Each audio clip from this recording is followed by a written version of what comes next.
Guys, क्या आप जानते हैं 1984 में ब्लैकवुड टेक्सटाइल फैक्ट्री के लोहे के दरवाजे हमेशा के लिए क्यों बंद कर दिए गए थे?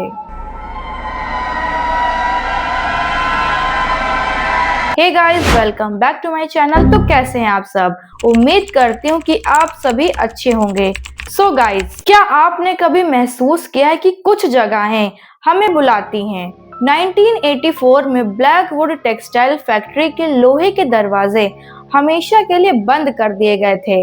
सरकारी रिकॉर्ड्स कहते हैं कि वहां एक आग लगी थी, पर शहर के बुजुर्ग कहते हैं कि उस रात आग नहीं, मौत का नंगा नाच हुआ था। सो गाइस, आज की कहानी एक ऐसे शख्स की है जिसने उस फैक्ट्री के सन्नाटे को तोड़ने की जरूरत की। उसका नाम था रवि। रवि को पुरानी इमारतों का नशा था, पर ब्लैकवुड फैक्ट्री कोई आम इमारत नहीं थी। वो एक था कब्रिस्तान, जहां रूहें आज भी धागा बुनती हैं। गाइस, रात के 2 बजे जब पूरा शहर सो रहा था, रवि ने उस जंग लगे हुए गेट को धक्का दिया। फैक्ट्री के अंदर की हवा भारी थी, उसमें पुराने कपड़ों की सरसराहट और जली हुई खाल की अजीब सी बदबू थी। रवि ने अपनी फ्लैश लाइट ऑन की। रोशनी की लकीर धूल भरी मशीन्स पर पड़ी, जो अंधेरे में किसी दैत्य मॉन्स्टर की तरह खड़ी थी। रवि ने देखा कि फ्लोर पर एक लाल धागा बिछा हुआ है। वो धागा भाई कोई आम रेशम नहीं था। जब रवि ने उसे छूना चाहा तो उसके हाथ ठंडे पड़ गए। वो धागा गर्म था, जैसे उसमें अभी भी किसी की नब्ज यानी पल्स चल रही हो। रवि जब मैनेजर के पुराने कैबिन में पहुंचा तो वहां उसे एक डायरी मिली। ये डायरी थी शंकर की, जो उस फैक्ट्री का सबसे पुराना वीवर था, यानी बुनकर। डायरी के पन्नों पर खून के निशान थे। शंकर ने लिखा था, मालिक हमें सोने नहीं देता। वो कहता है कि ये नया ऑर्डर मौत से पहले पूरा करना है। पर ये धागा, ये कहाँ से आ रहा है? कल मेरे दोस्त की उंगली मशीन में कट गई, पर मशीन रुकी नहीं। उसने उंगली को ही धागा बना दिया। रवि का दिल जोर से धड़कने लगा।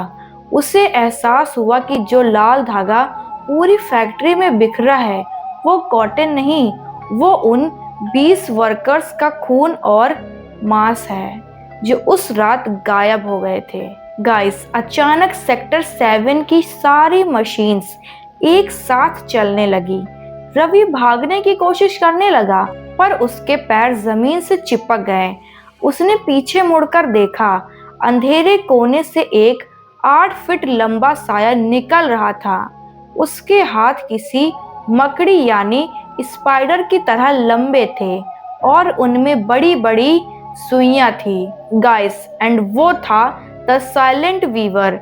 उसका चेहरा जला हुआ था, पर उसकी आंखें रवि को देखकर चमक रही थी।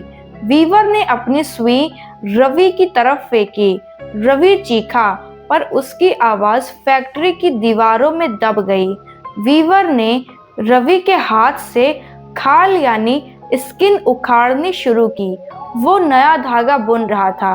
अगली सुबह पुलिस को फैक्ट्री के बाहर रवि की गाड़ी मिली, पर रवि कहीं नहीं था। जब इंस्पेक्टर अंदर गया तो उसे सेक्टर 7 की मशीन पर एक नया थान यानी क्लोथ रोल मिला। वो कपड़ा इतना मुलायम था कि इंस्पेक्टर ने उसे छू लिया। कपड़े पर एक इंसानी आंख बुनी हुई थी, जो अभी भी ब्लिंक कर रही थी यानी झपक रही थी। तो दोस्तों, ब्लैकवुड फैक्ट्री आज भी वही है। तो दोस्तों, ये थी रवि की कहानी। एंड रवि के साथ क्या हुआ वो तो आपको इस स्टोरी में पता चल ही गया होगा। एंड गाइस, ब्लैकवुड फैक्ट्री आज भी वही है। अगर आप कभी वहां से गुजरे और आपको चक चक की आवाज आए तो पीछे मुड़कर मत देखना, क्योंकि वीवर को हमेशा नए धागे की तलाश रहती है। सो गाइस, वीडियो को यहीं पर एंड करते, मिलते हैं ऐसी और अमेजिंग हॉरर स्टोरीज के साथ। तब तक के लिए बाय बाय, टेक केयर।